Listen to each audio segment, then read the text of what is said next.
So is the market ever going to sell off? Well, we're not sure, but I have an interesting chart here and something that we could prepare for as a hedge in case of that situation that the market does sell off. So let's take a look here at the CBOE volatility index. This is the /VX. This is the futures, not the VIX, which is the cash settled. This is actually on the futures. And what we want to look at here is where we closed at today.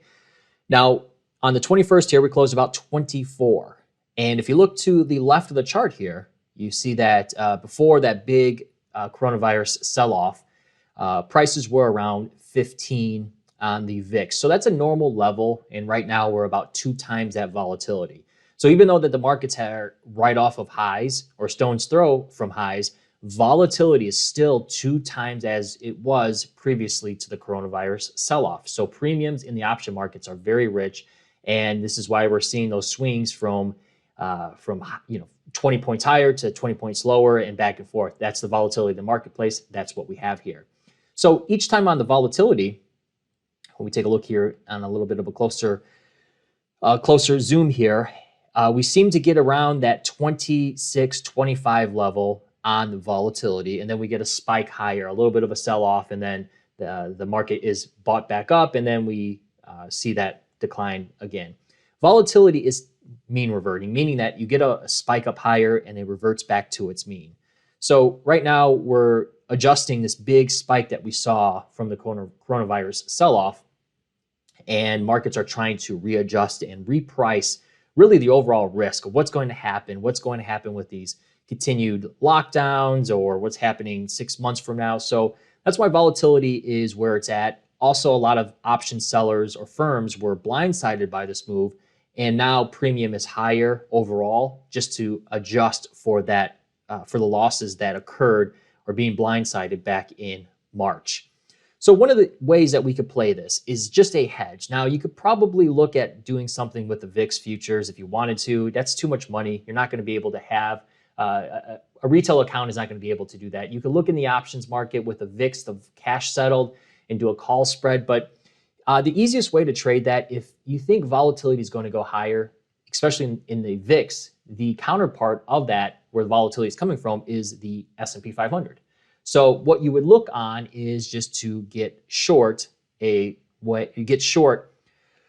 shares of the SPY. Now with options, we could do this in a different way. So looking here, you see that we've grinded all the way higher here. So if we thought we could get a small pullback or just a hedge, just to hedge somewhat of a pullback to offset some of the longs that we have, one of the things I put together here on a trade is to use what's known as a calendar spread. So you buy one and then you sell the other. So on this position, we are selling the August 12 expiration, the weeklies.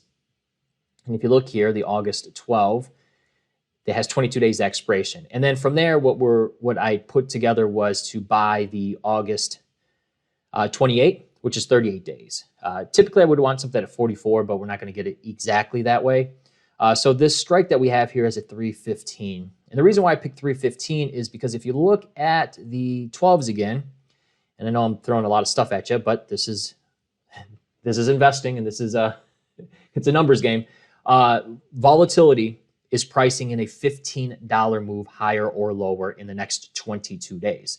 So from there, I just took about 10 points from there and deducted that and put that 315 strike.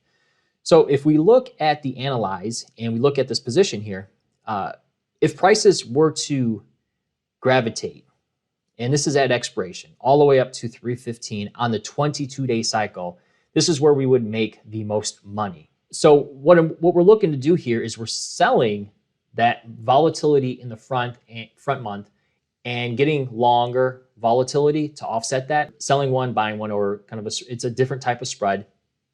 And what we're trying to do is just limit our debit. And what we're looking for is if prices do in the next 22 days go to 315, that's where we make our most money. Now, this is where the position starts to lose money, is if prices continue to go higher. We lose our total debit and we start to lose money from there. The other aspect of this is if prices sell off too quickly. So if you're looking for a sell-off, like a bear market we're going to rip lower. This is not the right position for it, because then you would just want to get long the put. But we've not seen that bear market type of activity. Right now, we continue to see the Fed print money. So you have to position and make positions based off of that. So if we got all the way down to, if prices went all the way down to 303, that's where you would start to lose money on this position. So in this position, where for 10 contracts, you're putting up about $2,100. Now the max payoff on this is going to be $4,000, or just a little bit under $4,000, so about a 50% payoff on here. But what we look on specifically for these types of trades are probability-based trades. So again, when we look at that 22-day expiration and we look at that 315 strike, and we look and use the delta, we could look at the probability of touching of about 60%. So it's a 60% chance that prices within the next 22 days touch 315. And if that happens, that position, that hedge that we have on, we could take off and we could take a profit. Now that full profit is at expiration, but if we get that profit or if we get that move lower, that is a hedge. It's a hedge, not a directional, but it's a hedge that you could take off and use and unwind, take some profits, and then use to add to different positions on another long. So that's really what you look to do on a hedge, is structure it this way, using the options market, understanding probabilities, and basing trades off of that. Add them to the portfolio, and when the market comes to you, take them off and take the cash and run.